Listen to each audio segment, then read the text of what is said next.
Buenos días, buen domingo, buen fin de semana para todos ustedes. Voy a conversar en la primera parte de este programa con Henry Falcón, él es gobernador del estado Lara y anda en un movimiento de avanzada progresista, ¿no? También. Así es, nuestra organización política. Hace poco lo recibimos aquí en el canal con el señor Camero. Así es. Y nos explicaba lo de sus proyectos. No sé en qué anda, si anda buscando la presidencia, si anda buscando salirse de la MUD. Eso lo vamos a discutir ahora. Porque es que aquí ocurren hechos nuevos que al venezolano, sobre todo si es periodista como uno, no le deja una oportunidad de fastidiarse. Cuando no es una cosa es otra. Cuando no es el gobierno de la oposición, cuando no es la oposición son otros sectores del país, jefe de cámara. Siempre hay un planteamiento polémico en el ambiente.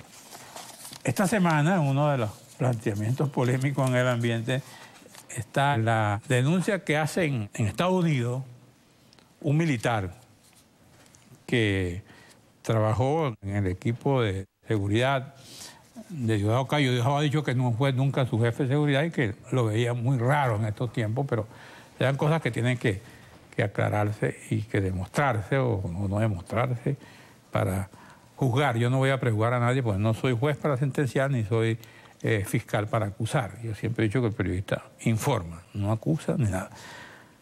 Henry Falcón, desde el lado opositor, desde el lado de tu avanzada progresista como gobernador, como funcionario, ¿qué te sugiere estas denuncias? Bueno, primero que es un señalamiento muy delicado, de la cual yo no tengo ni información suficiente ni confiable. De manera que recogiendo tus propias palabras, yo ni absuelvo ni acuso a priori.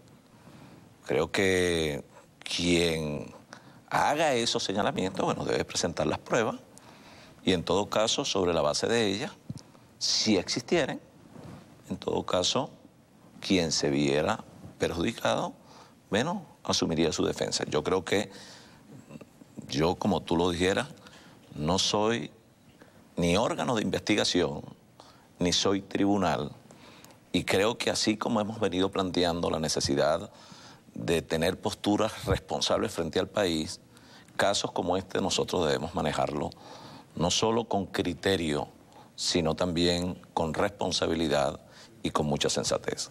¿Tú conoces a Diosdado Cabello, que fuiste compañero de...? Sí, yo conozco a Diosdado y conozco a mucha gente, y tengo, como lo he sostenido en otras oportunidades, más que conocido, también hay gente con la que tuvimos la posibilidad de coincidir, que hoy somos de pensamientos o tenemos visiones distintas sobre la conducción del país, incluso nos ubicamos en espacios diferentes, pero nosotros seguimos insistiendo que el único camino frente a la situación de crisis que vive Venezuela, y no hay otro, es la búsqueda del consenso, más allá de la diferencia, para priorizar en Venezuela. Ahora, cuando tú hablas de ese consenso, la palabra lo explica, pero en el sector de oposición y del gobierno hay condiciones para avanzar hacia el consenso. ¿Cómo se llega a ese consenso? Mira, el consenso solo es posible, primero si se habilita con humildad. Y la primera piedra en ese sentido, o la palabra fundamental en ese sentido, la tiene el gobierno.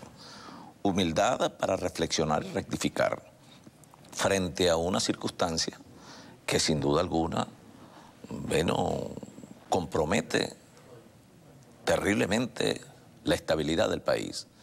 Estamos hablando de un Estado, el Estado venezolano, golpeado por una crisis que históricamente no la habíamos vivido en los últimos años, con serias dificultades en lo social que, bueno, han generado distorsiones en la economía y que requiere de posiciones coherentes, pero además comprometidas con el país.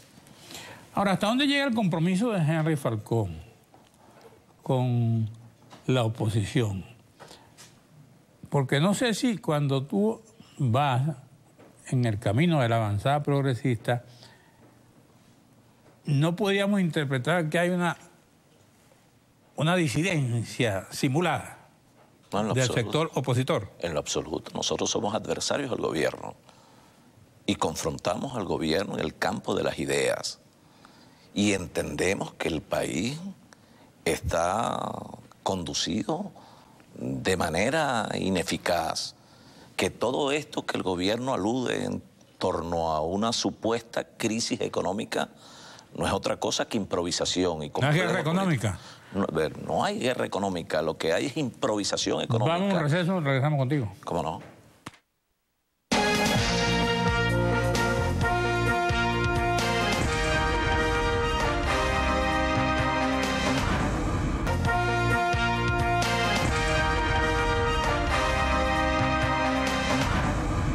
Bueno, tiene la palabra. Bueno, en la unidad, te decía, convergen más de 27 organizaciones políticas de pensamiento diverso, con posiciones algunas veces y diferencias que son muy naturales que existan. Ahora, en la unidad no hay ni liderazgos únicos, ni partidos únicos, ni pensamiento único. Es la pluralidad en el marco de la diversidad. Eso debe verse como un hecho natural y legítimo, pero con un propósito en común, Venezuela, con una posibilidad cierta de que frente a las circunstancias que vive el país, nosotros tengamos y pongamos a la orden de Venezuela una gran fortaleza y patrimonio que es la unidad para alcanzar, sin duda alguna, frente a los escenarios electorales y constitucionales, una mayoría contundente en la Asamblea Nacional en esas próximas elecciones para poder desde allí iniciar la reinstitucionalización necesaria del país para poder generar la confianza que a su vez restablezca el aparato productivo y derrotar la crisis económica y los desequilibrios sociales por los que atraviesa Venezuela. ¿En qué momento esa diversidad puede reencontrarse hacia la unidad como estrategia sin que, por ejemplo, las ambiciones personales, y me estoy refiriendo a la escogencia de los candidatos a la Asamblea Legislativa, pueda romper esa fragilidad que se observa también en la oposición? Dos cosas. Uno, permitir que fluya de verdad la opinión de las bases. ¿Cómo? Yo, por ejemplo, ¿cómo? Bueno, apelando a las primarias, donde no haya posibilidad de consenso, permitiendo que sea la población que legitime el liderazgo de sus representantes naturales, para que ellos puedan abordar el compromiso del legislativo futuro. Dos, que derrotemos aquel viejo, lamentablemente vieja experiencia del mesianismo y el Salvador, que aboguemos en función de un liderazgo colectivo, que unifiquemos un mensaje y que tomemos la calle en positivo, que nos vayamos a los barrios, a caminar junto a los pobres, a presentarles soluciones concretas a la diversidad de problemas que fundamentalmente afectan a las clases más desposeídas, el problema de la comida, de los medicamentos, los niveles de criminalidad, la desarticulación de los servicios públicos, etc. Si interpretamos fehacientemente esa realidad, unidos en la diversidad, adversarios como somos del gobierno nacional, de la improvisación de este gobierno y de la destrucción del aparato productivo por políticas erráticas, recurrentes, que han llevado, bueno, a la persecución de la iniciativa privada, las expropiaciones, las confiscaciones, etcétera, entonces nosotros tenemos un rol determinante más allá. Ahora, ¿cuál es el camino que vislumbra Henry Falcón? Si yo le preguntara, para ir a ese nuevo rumbo en la iniciativa privada, en el sector privado, en la política del gobierno, ¿cómo tú le presentarías esa solución al país y a tu movimiento opositor? Primero generar confianza. Aquí el gobierno ha venido postergando el anuncio de unas medidas que mantienen prácticamente en jaque a la economía.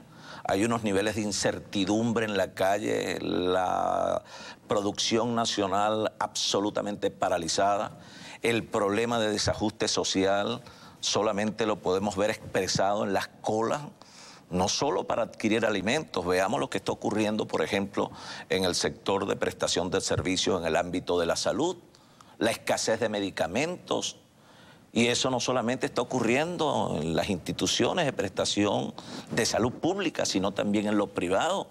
Cómo ha venido aumentando los niveles de violencia y cada día surgen nuevas formas de violentar los derechos de los demás. Y un país donde nosotros vemos que hay cola es porque no hay productividad. Y no hay productividad porque simplemente no hay confianza. Y si no hay confianza, nosotros tenemos que restablecerla con nuevas y eficaces instituciones. Te estoy hablando de una solución a corto plazo, porque parece que este país, y no es a corto plazo la solución del país, y yo creo que el enemigo de los gobiernos es la inmediatez. El temor a las encuestas, el temor a el deslave desde el punto de vista de la opinión pública. Por eso me refiero al complejo político e ideológico. Por eso. El gobierno tiene que escuchar y el presidente tiene que escuchar las voces de la democracia, no las voces de los radicalismos. No puede estar sujeto o no puede sujetarse la decisión de un jefe de Estado a quienes pueden alrededor de sí hacer planteamiento para privilegiar el interés de su partido o la visión ideológica que ellos tengan del país. Es un grave error. Nosotros esperábamos, por ejemplo, en los anuncios de la locución presidencial, que sin duda alguna generó una gran expectativa en la población, esperábamos medidas de verdad frente a la crisis. Hubo algunas, por ejemplo, que solo se anunciaron, pero no las hemos visto operativizar. El caso del esquema cambiario que genera tanta incertidumbre fundamentalmente en el sector productor, pero igualmente en las cadenas de distribución. Bueno, se hizo un anuncio sobre el ajuste del precio del combustible. ¿Cuántos anuncios debió hacerse para poder restablecer no solamente la seguridad, sino la confianza del pueblo en función de la resolución de sus problemas? De allí la necesidad de que nosotros los actores, no solamente de la política, sino los actores de la economía, aspiremos una apertura productiva y política a fin de garantizar no solamente el desarrollo del aparato productivo, sino también la gobernabilidad en el país. Bueno, hablabas del combustible, ¿no? Y hablabas del tipo cambiario. Tengo entendido, la información que yo tengo hoy cuando estamos grabando este programa, que es el día jueves, está previsto el lunes el anuncio de las medidas. Pero me informan que ya la van a prorrogar otra semana más y no sé cuántas más. Pregunto, John, que yo no estoy aquí para preguntar. No, está bien, pregunte. Pero cada prórroga, desde el mes de diciembre, en cuanto al anuncio de las medidas, ¿qué sucede en el sector de la producción nacional? Me lo va a explicar en la próxima parte. ¿Cómo no?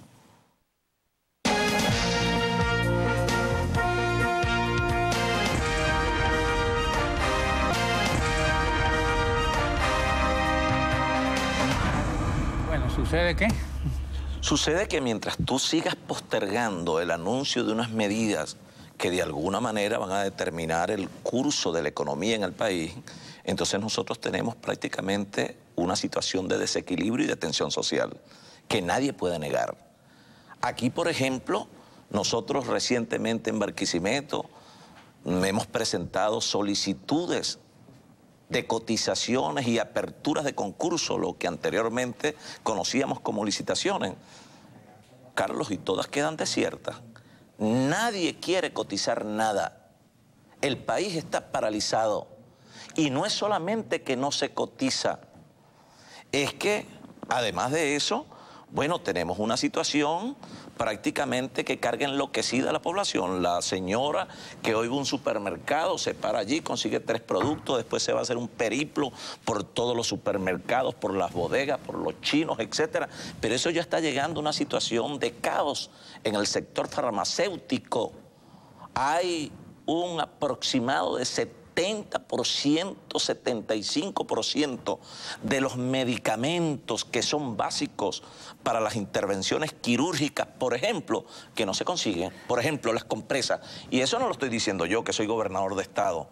Que venga aquí y me diga quién en una clínica privada o en cualquier hospital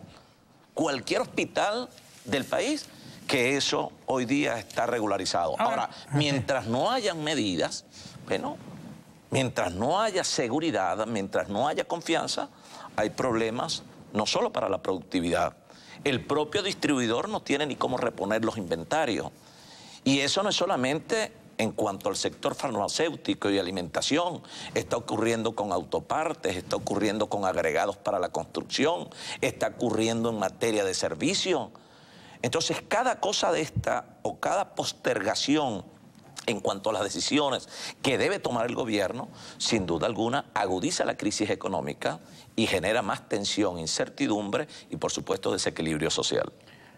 ¿Tú crees que estamos al borde de una explosión social por este problema? Ojalá que no, en el nombre de Dios. No, yo te pregunto, ¿tú crees o no crees? Yo apuesto a la gobernabilidad y espero que jamás tengamos que transitar un camino como ese. Venezuela, ni la oposición, ni el gobierno, estamos ninguno preparados para un estallido social que puede comenzar en un supermercado, pero que puede terminar en las salas de nuestras casas. En una sociedad confrontada, el gobierno se siente como...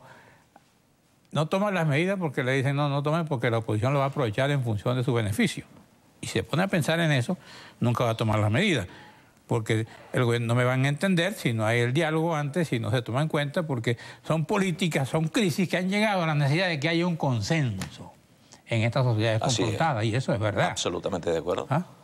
En una sociedad confrontada, dividida y anarquizada, jamás ¿tú qué harías se puede superar una crisis. Si tú fueras Maduro, por ejemplo. Si yo fuese el presidente, convoco fundamentalmente a los actores de la economía para ese diálogo necesario y productivo para restablecer no solo la confianza, sino la producción nacional, hacernos menos dependientes de las importaciones y poder acabar con el problema de la escasez y consecuencialmente las colas.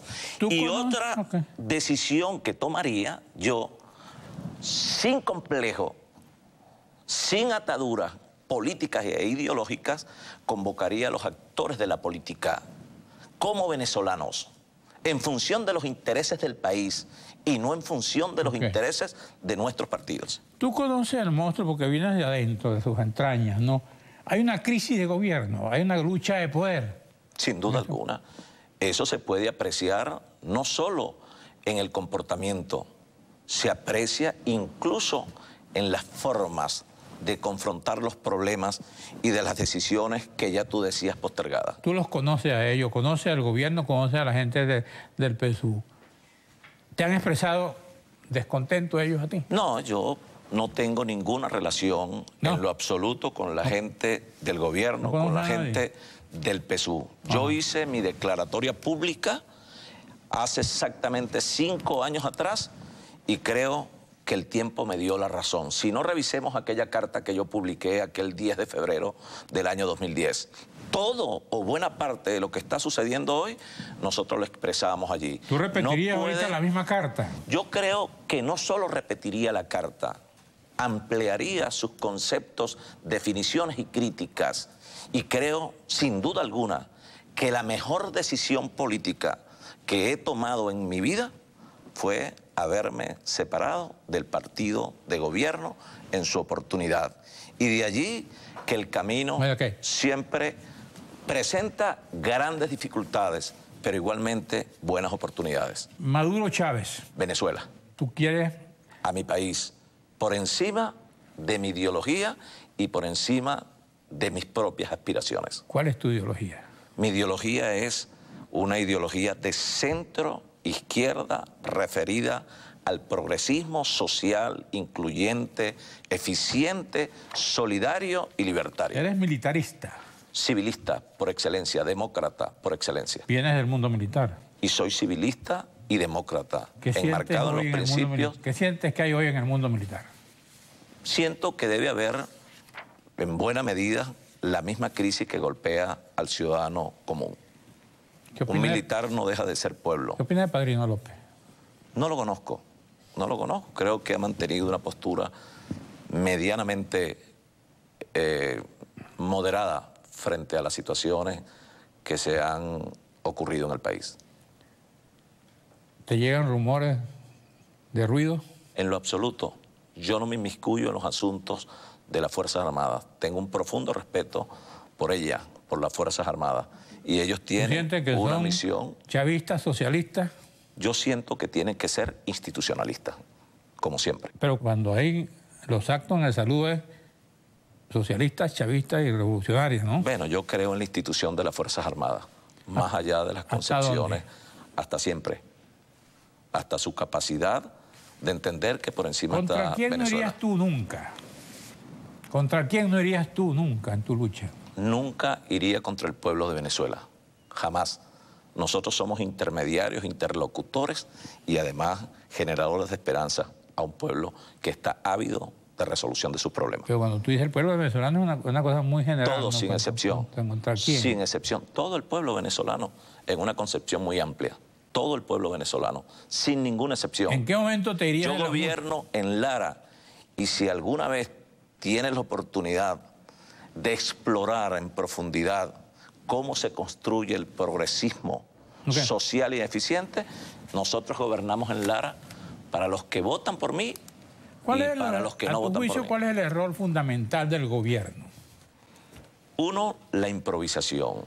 ¿Y de la oposición? Quizás la construcción de un mensaje más claro, coherente, que nos permita capturar las voces y además los decepcionados. ¿Te preocupa el liderazgo de la MUD en este momento? Creo que la MUD tiene un liderazgo colectivo. ¿Y por qué tú abres tienda aparte entonces? En lo absoluto. ¿Una diferencia? Yo jamás he abierto tienda aparte. Simplemente que nosotros tenemos diferencias, como es natural, por lo que te decía. En la MUD no tenemos pensamientos únicos, no tenemos partidos únicos. Hay quienes aspiran la salida inmediata del gobierno. Líderes únicos. Hay quienes plantean la salida inmediata de Maduro. Nosotros planteamos el camino electoral, el camino constitucional. Es decir, 2019.